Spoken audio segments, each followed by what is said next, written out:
so fascinating. I feel like the two different styles for Peter Pan are so different. Like David Hall and versus, you know, Mary Blair. The concept art looks so different. That is so sweet. And yet, I feel like you can kind of see both styles in the finished movie. Like when I think of the way the movie actually turned out, I feel like I can kind of see both styles. This is such a fascinating book. I feel like this is the kind of thing that is so fun to look through, but I probably wouldn't buy it because I just wouldn't reference it that often, you know? Although they are beautiful as coffee table books. Yes, and they had layout and background animation. So the animation was mostly just like the sketches, very black and white outlines. Layout and background obviously was no characters, all of the backgrounds. That was really fascinating. But this one might be my favorite, like just for overall, because it has, you know, like just the design elements. So you get like the scenes and the characters and the backdrops, and it's just really, really gorgeous. How beautiful is that? For Fantasia, oh my gosh, everything is so pretty, and I feel like you can see how some things, like, doesn't that give you Blue Fairy vibes from Pinocchio? And yet, this is Fantasia. Like, you can kind of see how things evolved, and doesn't that give you Alice in Wonderland vibes? Kind of how things, there was like just a similar theme throughout all of it. Oh, that's so sweet. Wow, that is gorgeous. Here's some Mary Blair. This is one of my favorite Mary Blair concept art. I just love all of them so much. It's like, which dress would you pick? I don't even know. That's fabulous. That's cute. That's fabulous. And here's the awesome Cinderella concept art. This is for the song. There's a deleted song. I think you can look it up on YouTube. It's about how Cinderella wishes there were 4 of her, and like she wishes she had, you know, more of her to get the work done, and it's so sweet. More Mary Blair. Oh, that's Mark Davis. No, yeah, Mark Davis. And then these are Mary Blair. So beautiful. Aww. Just like me and Cymbeline. So now I've been reading these books. They drew as they pleased. This one is, let's see, 1940s Part 1, the musical years, and I've just been kind of dipping in and reading about different artists, but it's so fun to hear about the concept artists who, you know, initially drew storyboards and developed ideas for Disney. This is David Hall. David always came to work dressed in a jacket, a tie, and French cufflinks. I love that. And I was also reading about Sylvia Holland, who worked a lot on Fantasia and just had a lot of ideas and concepts to contribute to that. How beautiful is that? It's amazing to read about just like the amount of concept art that was developed that was never even used. And, you know, ideas and things that just didn't make it into the final movie. And of course, this 1940s during World War II. So there were a lot of layoffs and labor strikes and just struggles with finances. But yeah, it's just so fascinating to read about the artists. I need to look at these 3 and see who's featured in these. This one looks at after Disney passed away, the artists working in the studio and the art they created. I love that Robin Hood box. That's such a great piece. And how cute is that? Winnie the Pooh. I love it. Here we go. This is the one that has both Mary Blair and her husband Lee Blair, both of whom worked for Disney. Listen to this. Mary may not have become the legendary figure that she is in the history of animation and illustration without the artistic influence of her husband, and Lee may not have assumed his role in animation history without the influence of his wife. That's so sweet. The sort of mutual support. I love that. These days, I feel like you often have books like this written as if it was really the woman who did everything that mattered, and the man was just there, which maybe in the past, books were written like it was the man who did everything that mattered and the woman who was just there. But I feel like this is the right tone, that it's both working together. Both were important. The desserts are coming out. So there you have your liqueurs. Chocolate-covered espresso beans. Key lime tart chocolate espresso mousse. We're definitely going to have one of those. Yes, please. And over here, if you feel like being healthy, that actually looks refreshing. I might grab one of those too. These are tasty too.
Why hello there friends, it's Emma here, the Bookish Princess. Welcome to my July reading vlog. I thought we would start it here at the Grand Floridian because I do have a Disney trip this month.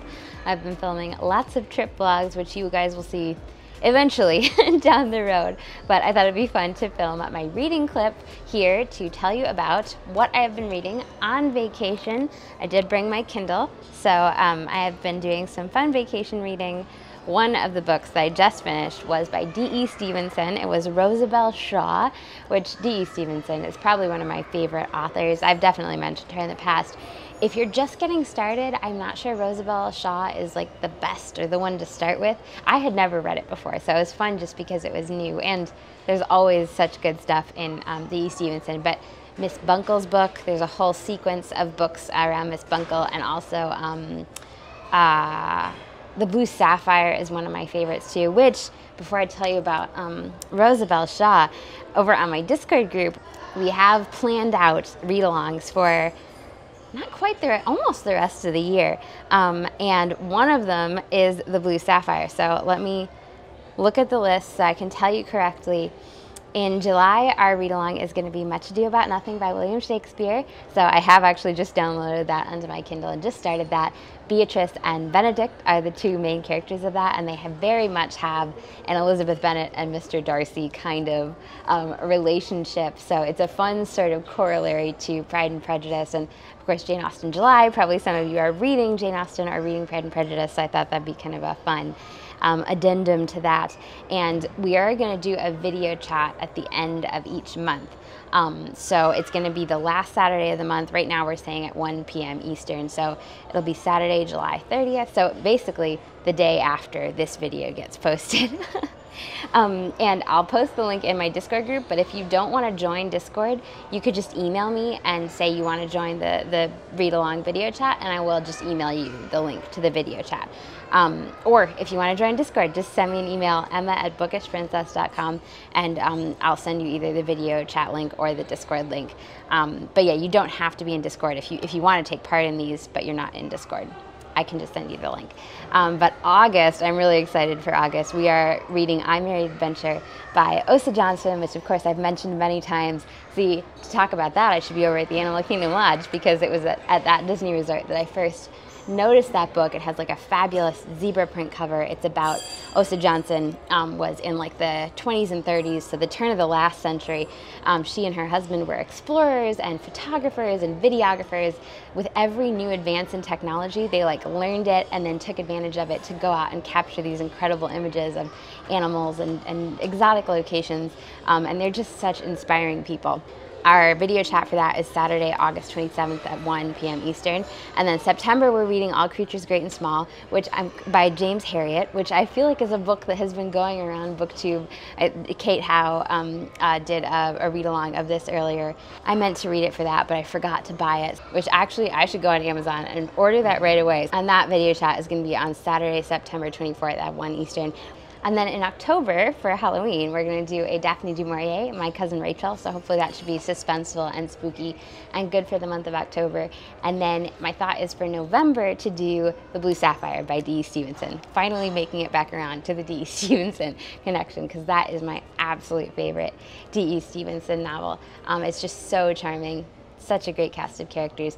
I think like the October and November dates, we'll decide the video chat dates once we get closer to those months, but those will be the books. So if you're at all interested in reading and chatting about that with the Bookish Kingdom, just shoot me an email or hop over onto Discord. Yeah, our last video chats were just super fun. Obviously, I'm talking to you all through the internet right now. I'm talking to a camera, and eventually you're gonna watch this and hear me talking to you. But like, it's so different being able to like chat with people, you know, and hear what they say and like see the faces of subscribers and followers and fellow readers in the video chats. It's just so refreshing, because sometimes it is a little lonely making videos because I am just talking to a camera. And I do love the comments. I get lots of lovely comments, but it's not the same as seeing people face to face in the video chat. I'm very excited for The Blue Sapphire. However, I also enjoyed Rosabelle Shaw. One thing that was fun about this was that you get to see multiple generations of the family. So you started with a young couple, and then you see their life progressing, and then you see the daughter also, her kind of romantic adventures. It takes place in Scotland. D.E. Stevenson, I believe, was from Scotland. Many of her novels take place there, and she obviously knew Edinburgh really well. A lot of this takes place on the coast in a farm, so it's so fun to hear about farm life. I just think D.E. Stevenson is a wonderful writer, and like her way with words and descriptions is so beautiful. So Shaw's is the name of the farm that we travel to, and here's a description of the like stream, the burn that is near the house. It was this burn that had carved out the little valley where the house of Shaw's was built, and it continued its useful work by supplying the house and the farm with water. Isn't that a funny way to think of it? Like, it's useful work over like millions of years, first carving out the valley and then like continuing to give life, to give water to the farm. Here's another one from when they were walking along the sea, because there are like big rocks right outside Shaw's. They walked along by the edge of the silvery gray sea, which was as calm as a lake and seemed to have scarcely enough strength to turn over and ripple on the shore. Only a little bit of the sea was visible, and a little bit of the brown, hard sands. It was almost as if the two girls were walking in a gray curtained room, which moved along with them as they went. D.E. Stevenson is also constantly quoting other sources. In fact, both generations of women read this like advice for wives book, which I have to look up. I feel like it must be a real book. Dad just got a stroller and ran back. They must be trying to make the monorail. Anyway, it was fun to see both generations of wives reading this book, and like, it's very Victorian, so like they were laughing about some things in it, but like then also recognizing the wisdom of other things. Mr. Wallace is one of the characters, and he knows Shakespeare very, very well. I liked this quotation. I need to look up which play it's from. The strawberry grows underneath the nettle, and wholesome berries thrive and ripen best, neighbored by fruit of baser quality. That is definitely a theme. We have one of the characters who doesn't seem very nice, but has ended up with the family at Shaw's. But with D.E. Stevenson, you can always rely on her, that things will turn out well, and you will get a happy ending. Here's another line I highlighted. It was one of those delightful trees that seemed to have been especially designed by a beneficent creator for the delectation of children. This must be a literary illusion, but I don't know what exactly it is. So if any of you guys know, let me know that this is one of the characters is in Edinburgh and buying a book. He bought the book at a corner shop in Leith Walk, where another boy of very different caliber had once bought books of stories of the same nature, penny plain and 2 pence colored. I don't think this can be another of her own characters. I think it must be like Dickens maybe, although did Dickens write anything set in Scotland? I need to look this up. I feel like she must be referencing a classic. Is this a little spoilery? This might be a little spoilery, this quotation. Rosabelle realized that she was fortunate in her husband. She was not in love with him, but she loved him dearly. It was quite a different thing, and it seemed queer that the feeling should have the same name. Her feeling for the other character was a sort of fascination, full of fear and unease, and the struggle of her better self to withstand his charm, whereas her love for her husband was happy and peaceful and full of tenderness. Yes, D. Stevenson is just such a treat. It was so much fun to sit and read her here at the Grand. And then I have Daphne du Maurier's The Glassblowers on my Kindle, and I did finish that. That was a recommendation from the Bookish Kingdom. It was really fascinating. I'm glad I read it. I feel like I probably already summed up most of my thoughts in my June reading blog. It's just so packed with historical detail because it's set at the time of the French Revolution that the historical detail I felt like kind of overwhelmed the characters and the plot. Like there is a plot and the characters are well drawn, but somehow they never like all clicked together. They sort of jostled about a little bit, if that makes sense. So I'm excited to read My Cousin Rachel because I feel like that will hopefully give me a better sense of Daphne du Maurier.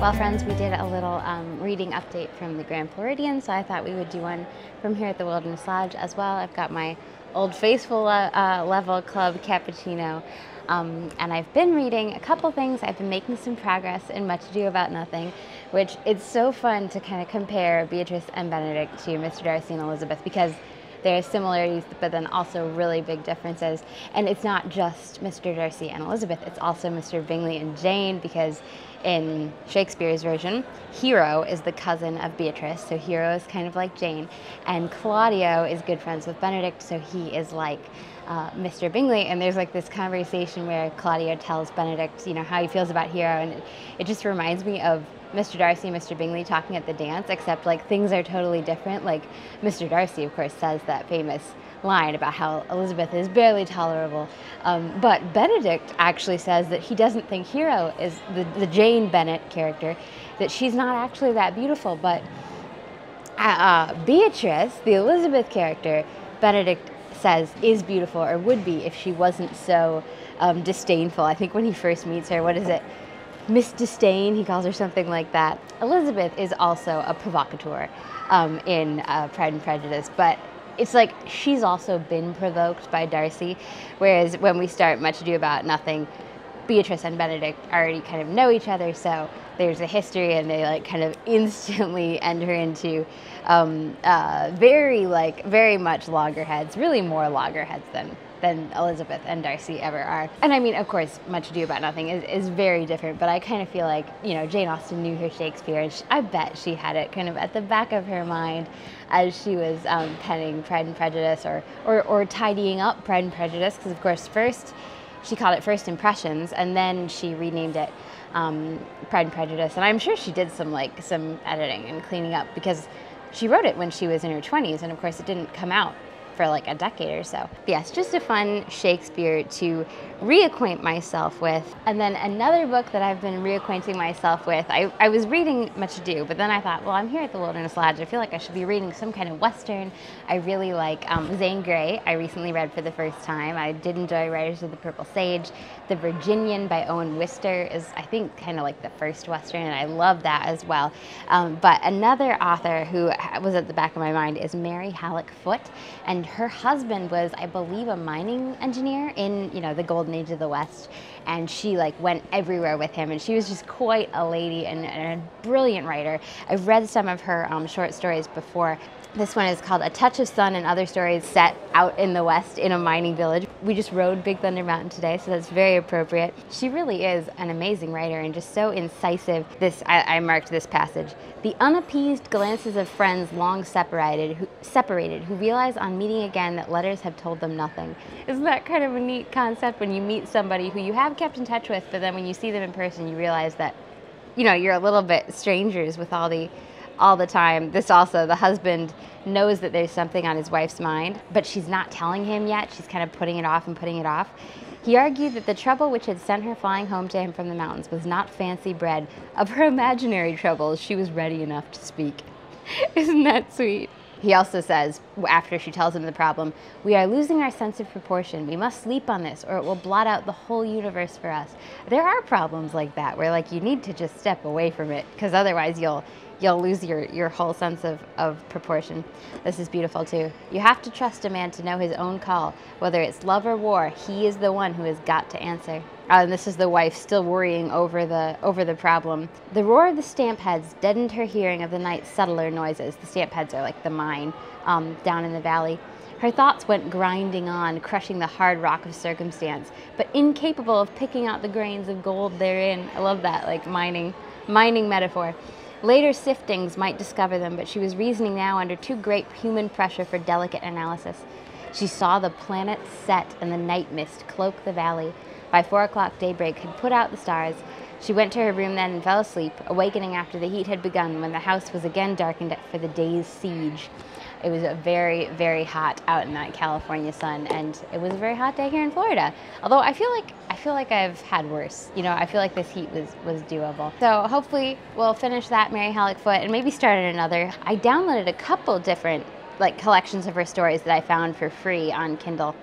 In Exile and Other Stories, and The Desert and the Sown, I think is the other. So hopefully if you look on Kindle or on like Gutenberg, you'd be able to find them for free. I don't know if it's just me, but sometimes I feel like Kindle is making it harder to find the free editions of things, especially Shakespeare. Like you should be able to download a free edition of Shakespeare. It's out there, the free ebook. But when I Google, you know, in the Kindle bookstore to find it, it's like first they show me the $2 ones and then the $5 ones, and there's no free Shakespeare, and it's like I know it's hiding in there. But honestly, even if you had to pay a couple dollars to get Mary Halleck Foote, she would definitely be worth it.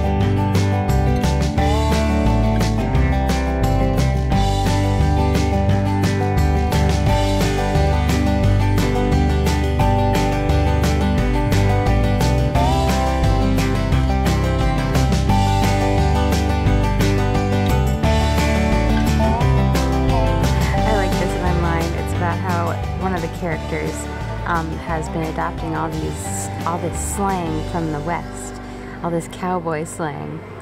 I note what you say about my tendency to slang and how it seems to grow upon me. It seems to, alas, for the simple reason I fear that it does. I can remember when I used to carefully corral all my slang words into apologetic quote marks as if they were range cattle to be fenced out from the home herd, our mother tongue which we brought with us from the East and which you have preserved in all its conscientious purity.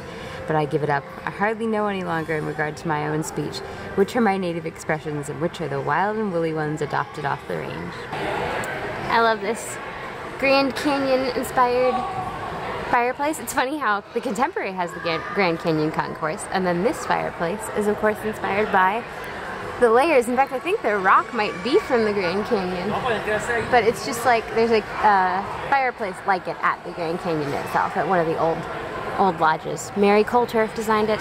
She's awesome. Maybe I should do a Disney Resort reading guide sometime. You could read about Mary Coulter at the Locust Lodge. That would be fun. Or Mary Halleck Foote. And of course, at the Animal Kingdom Lodge, you would read Osa Johnson.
Well, friends, here we are at the end of July. I thought I would sit down and fill you in on some of the books that I've been finishing up and that I've been enjoying towards the latter half of the month.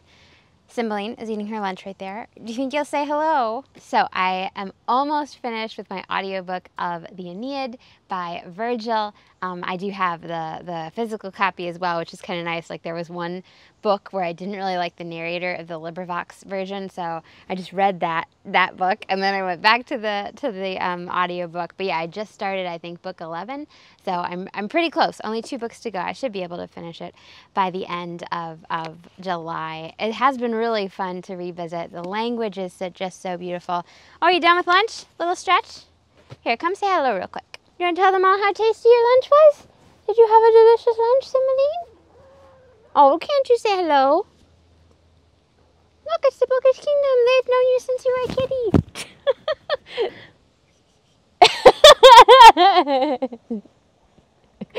She's like, I got places to be, things to do. Look, I just gave you lunch, okay? How about a little gratitude? She's like, I have naps to nap. Okay, fine.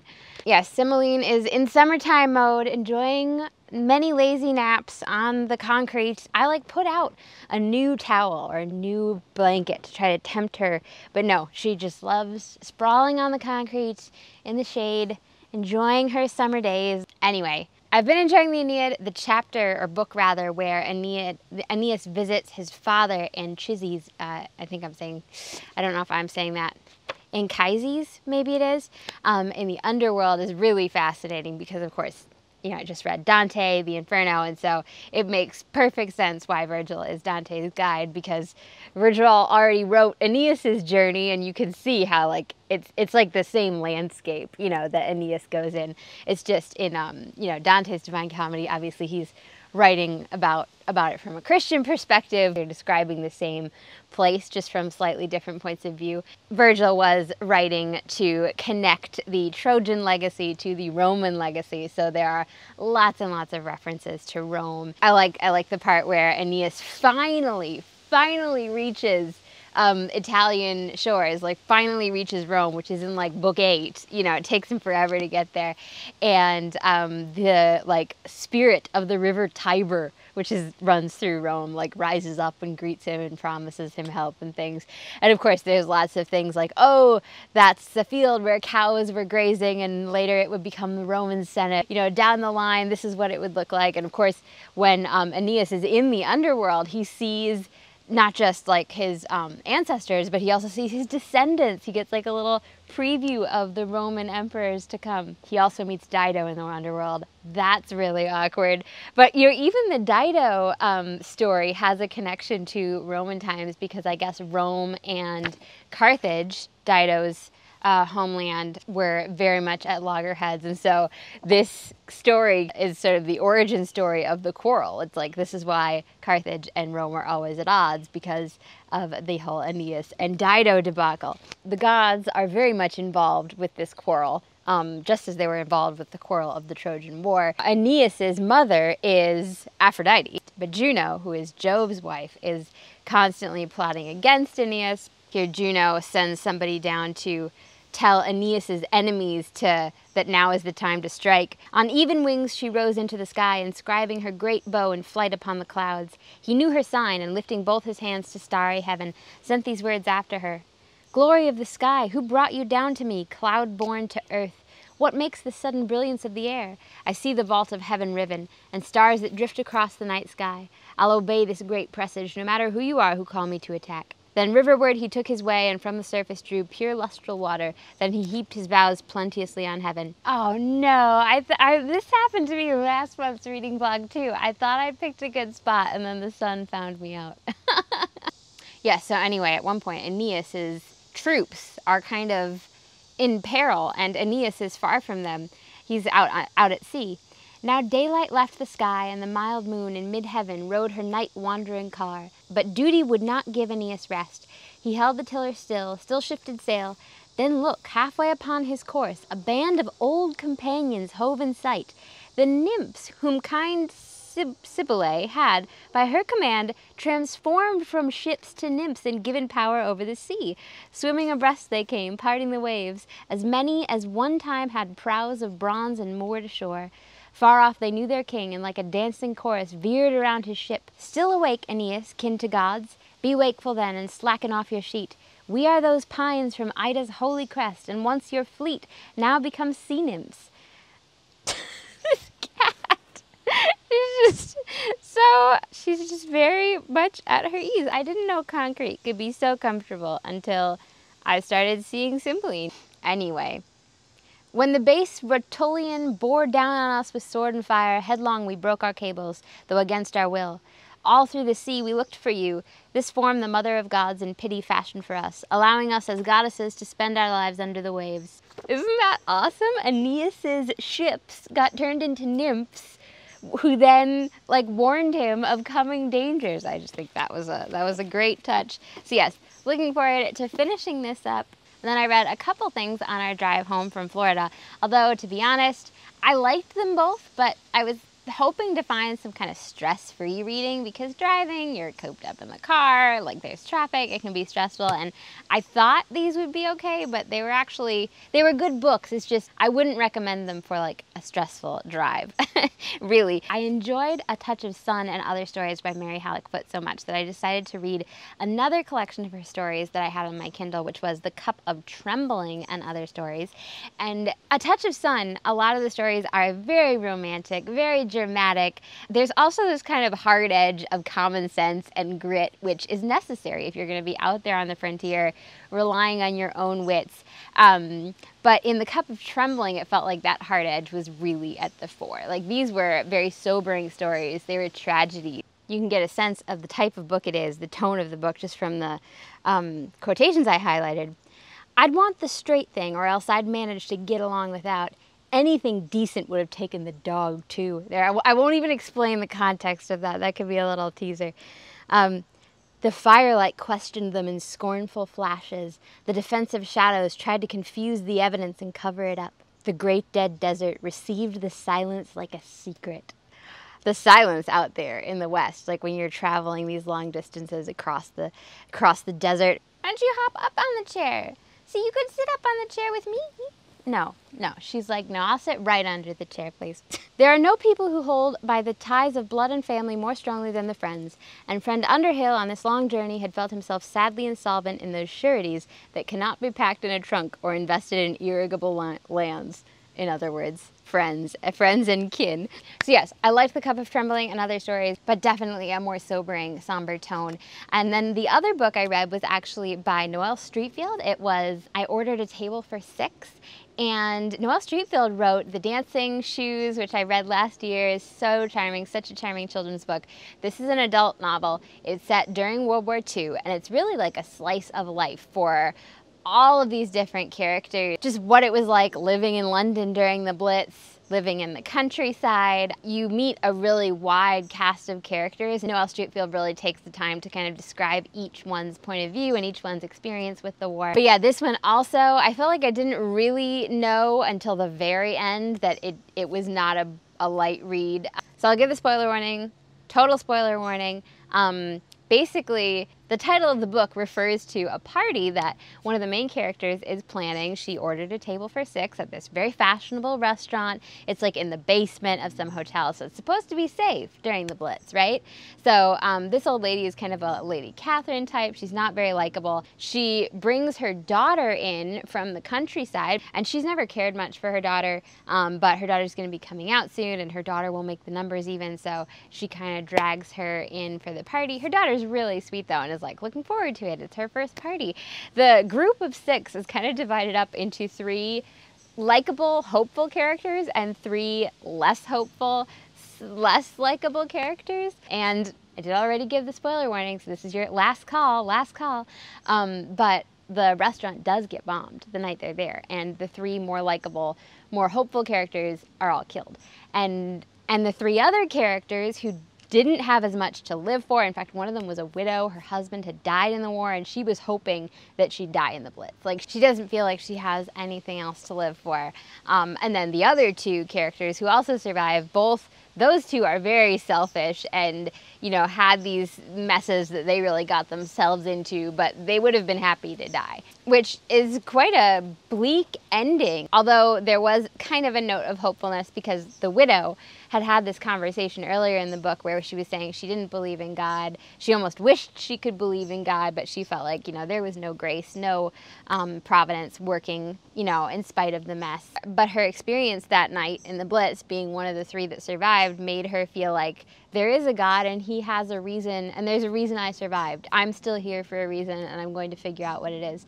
So that gave it a little bit of a note of hopefulness, but it was quite a shocking ending, and it was like literally the last like 2% of the book. It was like such a short space given to this like incredibly emphatic ending. But it did kind of take you to what it must have been like to live through the Blitz, to live in England at that time. Because of course things like that would have happened. You would wonder, why did these people survive and these people not? It reminded me a little bit of, what was the title of the Agatha Christie I just recently read? I'll find the name of it and put it up here on the screen. But like that also was involved a Blitz situation where some people were killed and some people weren't. So I did like it. It just wasn't really an uplifting book. So since I've been home, I've picked up a more uplifting, happy book. This is Gone Away Lake by Elizabeth Enright. It won the Newbery Honor Book, so this is a children's book. It's really sweet. It's perfect to read in summer because it starts at like the very start of summer vacation. I think this must be set in like the 60s, the 50s or 60s, but the children end up finding, you can see it on the cover, this sort of abandoned vacation community, which in Victorian times there used to be a lake, and like there were all these beautiful vacation homes, and families would come and like spend the whole summer there. It just sounds so fun. I love hearing about like Victorian vacations and like vacation spots that were popular in the past. But anyway, two of the children who grew up at this lake when it was still a lake, because when the story opens, the water has all drained, and so now it's just a big giant marsh. But two of the children from the Victorian times are elderly now and have ended up coming back to their old houses. The houses were all, you know, basically abandoned when the lake was drained. And these two children meet them. This book took a little while for me to warm up to. The first two chapters, I wasn't really grabbed by it. But then as soon as the situation with like these neat vacation houses and just the history of the place and Minnehaha and Pindar, the names are fantastic, of the two elderly brother and sister who live at the lake. They do a good job not making it too spooky and creepy or depressing, because obviously it is a little sad that like the families have left all these houses behind. But Minnehaha and Pindar, who live there now, like make the best of it and are bringing new life into it. Minnehaha, she hates being called Minnie, so I don't want to call her Minnie. She has a bog garden, which is really fun. There's a little illustration. Yeah, there are great illustrations in here as well. Pindar, Uncle Pin, likes to read the old newspapers because there's a bunch of junk in the old houses. Like, it's like a time capsule. And so he doesn't read modern newspapers. He reads the old ones, and he says, old news is more soothing to read about. You know that you lived through it all right. Isn't that fun? Lots of neat little lines like that, and just fun little scenarios and details. The mosquitoes are very present, but the Aunt Minnehaha has come up with a decoction to guard against them, which I have doused myself in a mosquito repellent decoction in order to sit outside to film this video, so I could relate to that. Just highly recommend this. Excellent summer read, especially. I feel like I should have more to tell you about Much Ado About Nothing, but I have kind of fallen behind and need to catch up because our video chat is going to be tomorrow, Saturday, July 30th at 1 p.m. Eastern, which email me if you want the link, or else it'll be in my Discord group. But luckily, Shakespeare plays are pretty quick, so I don't think I'll have a problem finishing it. It'll be a fun kind of Friday night, Saturday morning read. And then, of course, I did enjoy some Jane Austen juvenilia. I didn't have any real plans for Jane Austen July, but it was fun seeing everybody's posts about it, so at the last minute I decided to just dip into the juvenilia a little bit. I'm less familiar with that, and of course it's not true Jane Austen because it's what she wrote it when she was very young, but still, it's really fun. There's like so much humor. It's so sort of over the top and bombastic, her stories and her characters in those fun stories that she wrote for her family. I feel like there's been a lot of Jane Austen chatter this month, partly because of that new Persuasion adaptation on Netflix. I don't have Netflix, however, I don't know that I would watch it even if I did have Netflix, because I couldn't even make it through the trailer, if I'm perfectly honest with you. There's this scene where like Anne is drunk and like puking in a bush, and I'm just like, okay, I'm out. Like this, I don't know what this is. It's some kind of Jane Austen fan fiction. That's not Anne Elliot, so yeah.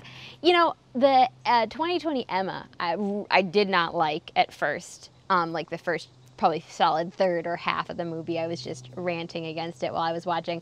In the end, though, I was laughing and it won me over. You know, there were good things about it that I could appreciate, but I just feel like with this Persuasion, there would be so much frustration that whatever good I could glean out of it, like, would not be worth the frustration. So it's really a pity when modern, like, film adaptations, they take a classic like Jane Austen and they say, oh, well, this XYZ behavior wasn't acceptable then, but it is acceptable now. So, like, probably if that author had lived today, like, they would have written their characters, you know, drinking and getting drunk, like, you know, it was only because she was living in the past that that wasn't okay. But I just think that's all wrong. That's not how classics work. Like, it's a classic because it's timeless and it transcends its time and its culture, and it speaks to humanity throughout the ages. So Jane Austen's characters have thought through their actions. Like, they don't act the way they do because their culture tells them to act that way. They act the way they do because they feel that's what's right. The best characters. Yeah, and I think Jane Austen herself was that way as well. Like, the beliefs she had. She wasn't a strong Christian, and she didn't think that morality was important because her culture told her to believe that. She had thought it through, and those were the conclusions that she had come to. So when you try to make the characters behave in a more modern way, they're no longer themselves. Anyway, those are my quick thoughts on the new Persuasion adaptation, which I just have no interest in. Whoever their target audience was, it wasn't me. So as far as my plans for August go, as I mentioned earlier, I Married Adventure by Osa Johnson is going to be our read-along for the month of August. So we're going to do a video chat of that towards the end of the month, and I'm sure I'll also be talking about it in my reading blog, and we'll chat about it in the comments. So if you've been thinking of reading I Married Adventure but haven't gotten around to it, get yourself a copy and read it with the Bookish Kingdom throughout the month of August. Also in August is the Faustathon. Christy Lewis from Dostoevsky in Space is one of the hosts, and she was talking about a Dorothy Sayers play that's a good sort of companion read to Faust. I think it's called A Devil to Pay, and she was saying that this collection of plays, it was called Four Sacred Plays, was only $1 on Kindle, so I went ahead and I picked it up. Christy convinced me. I have no idea if I'll get to Goethe or Marlowe's actual Faust in August. We'll see. Maybe. I did want to make this a summer of classics, and once I finish up the Aeneid, I'll have to start on another classic audiobook. But I am definitely planning to read A Devil to Pay by Dorothy Sayers. I just absolutely love Dorothy Sayers so much. And Letters to a Diminished Church, I feel like she probably mentioned that play, because she mentioned a couple of the plays she'd written in her lectures in Letters to a Diminished Church. So that's on the list for August. Also, I'd really love to get to Out of the Silent Planet. This is C.S. Lewis's science fiction. I just think that'd be a fun summer read. So we still have quite a bit of summer left. The Caddo is still on the concrete, just napping away. Well, thank you guys so much for watching. If you haven't yet, give this video a thumbs up and make sure you're subscribed. As I mentioned, there are lots more of Disney vlogs to come. I'm thinking that just like I do my reading vlog on the last Friday of the month, maybe I will do a Disney trip vlog episode on the second Friday of the month. I wanted to give myself a little space. So that's my plan, but obviously also will hopefully be sprinkling in some other vlogs, and also my Cymbeline book I have made some progress on. Since we were away, I didn't quite make as much progress as I would have liked, but yeah, I'd love to still be able to get that ebook out in the month of September. So fingers crossed, more to come on that. I hope you guys are having a wonderful summer. Tell me about some of your favorite vacation or just summertime reads down in the comments below. I'll talk to you again soon, and until then, I hope you have a magical and a bookish day. Bye, guys.